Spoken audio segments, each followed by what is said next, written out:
5ই আগস্টের বিপ্লব শুধু আলেম ওলামারা করে নাই, 5ই আগস্টের বিপ্লব শুধু কওমি মাদ্রাসার ছাত্ররা করে নাই, বরং 5ই আগস্টের বিপ্লব এদেশের কওমি আলিয়া স্কুল কলেজ ইউনিভার্সিটির সকল প্রজন্মের ছাত্র জনতা, ইয়াং জেনারেশন, তরুণ প্রজন্ম ঐক্যবদ্ধ হয়ে যে বিপ্লব করেছে, সেই বিপ্লবের অন্যতম চেতনা ছিল আল্লাহর জমিন থেকে সমস্ত তাগুতি শক্তির শেকড় সহ উপড়ে ফেলা। কাজেই এটা গুরুত্বপূর্ণ প্রসঙ্গ, এটা বুঝতে হবে আমাদেরকে, ছাত্র জনতাকে বুঝতে হবে, তরুণ আলেমদেরকে বুঝতে হবে, জাতির কাছে মেসেজ পৌঁছে দিতে হবে।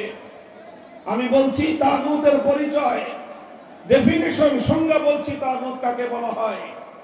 খুব সহজ ভাষায় বলতে গেলে আমি বলছিলাম গায়রুল্লাহ বুঝেন? বলেন সকলে জবাব দেন, গায়রুল্লাহ বুঝেন? গায়রুল্লাহ মানে কি? আল্লাহ ছাড়া। গায়রুল্লাহ মানে এই পৃথিবীতে আল্লাহ ছাড়া যা আছে সবই আল্লাহ ছাড়া, কায়নাতের মধ্যে যা আছে সব কি গায়রুল্লাহ। তো কোন গায়রুল্লাহকে যদি আল্লাহর আসনে বসানো হয়, সেই গায়রুল্লাহকে বলা হয় তাগুত। যেই গায়রুল্লাহকে আল্লাহর আসনে বসানো হবে, সেই গায়রুল্লাহ কি? তাগুত। যে গায়রুল্লাহ নিজে অথবা অন্য কেউ তাকে আল্লাহর আসনে বসানোর পর সে তার প্রতি সম্মত থাকবে, সেই গায়রুল্লাহকেই তাগুত বলা হবে। আরো সহজ ভাষায় যদি বলি, আমার আল্লাহ পাক রব্বুল আলামিনের কিছু বৈশিষ্ট্য আছে যেটা আল্লাহর জন্য নির্ধারিত, যে বৈশিষ্ট্য আল্লাহ ছাড়া অন্য কারো জন্য বৈধ নয়, এমন কিছু বৈশিষ্ট্য আল্লাহর রয়েছে।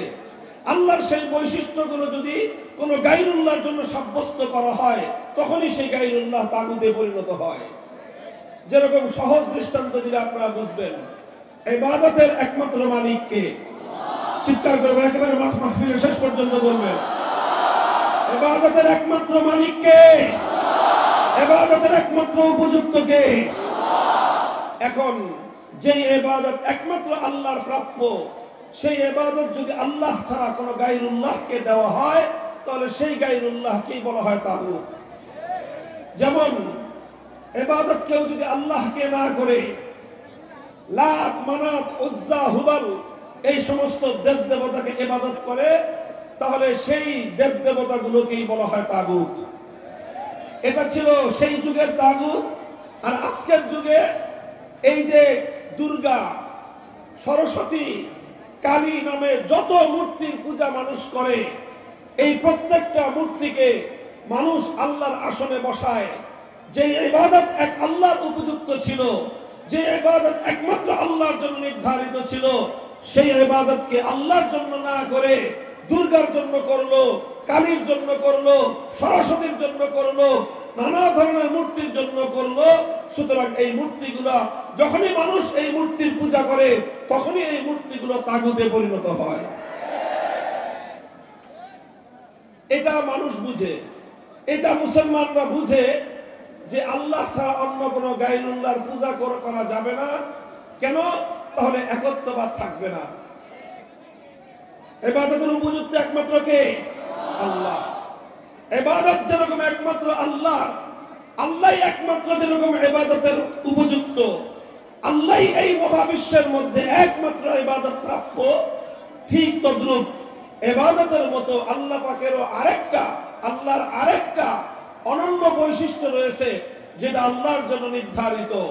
সেটা হলো এই কায়নাতের মধ্যে, গোটা সৃষ্টি জগতের মধ্যে চূড়ান্তভাবে আনচ্যালেঞ্জেবল, অর্থাৎ যেই বিষয়কে কেউ চ্যালেঞ্জ করতে পারবে না, কেউ যেটাকে প্রশ্ন করতে পারবে না, কেউ যেটাকে বাতিল করতে পারবে না, এইরকম চূড়ান্তভাবে এই মহাবিশ্বের মধ্যে বিধান দেওয়ার একমাত্র মালিককে। আল্লাহর কোন বিধানকে দুনিয়ার কোন কর্তৃপক্ষ চ্যালেঞ্জ করার অধিকার রাখে না। আল্লাহর কোন বিধানকে দুনিয়ার কোন ব্যক্তি বা কোন কর্তৃপক্ষ বাতিল করার অধিকার রাখে না। আল্লাহর কোন বিধানের ব্যাপারে দুনিয়ার কোন কর্তৃপক্ষ, দুনিয়ার কোন ব্যক্তি প্রশ্ন করবার অধিকার রাখে না। এই প্রশ্নহীন চূড়ান্ত বিধান দেওয়ার একমাত্র মালিককে, ইবাদতের একমাত্র মালিককে বিধান দেওয়ার চূড়ান্ত ক্ষমতার মালিক একমাত্র কে? ইবাদতের মধ্যে যদি কেউ আল্লাহ ছাড়া কোনো গায়রুল্লাহর ইবাদত করে তাহলে এটাকে বলা হয় শিরক ফিল ইবাদাহ, অর্থাৎ ইবাদতের মধ্যে শিরক করলো কেউ। ঠিক তদ্রূপ যে আইন তৈরি করবার একচ্ছত্র চূড়ান্ত ক্ষমতা আল্লাহর জন্য নির্ধারিত, সেই আইন তৈরি করার ক্ষমতা যদি কেউ আল্লাহ ছাড়া অন্য কোন গায়রুল্লাহকে প্রদান করে, অন্য কোন ব্যক্তি অথবা কোন গোষ্ঠীকে যদি কেউ প্রদান করে, অন্য কোন গোষ্ঠী যদি আল্লাহর কোন আইনকে চ্যালেঞ্জ করে কোন আইন তৈরি করে, তাহলে সেই ব্যক্তি এবং সেই গোষ্ঠীও তাগুতে পরিণত হয়।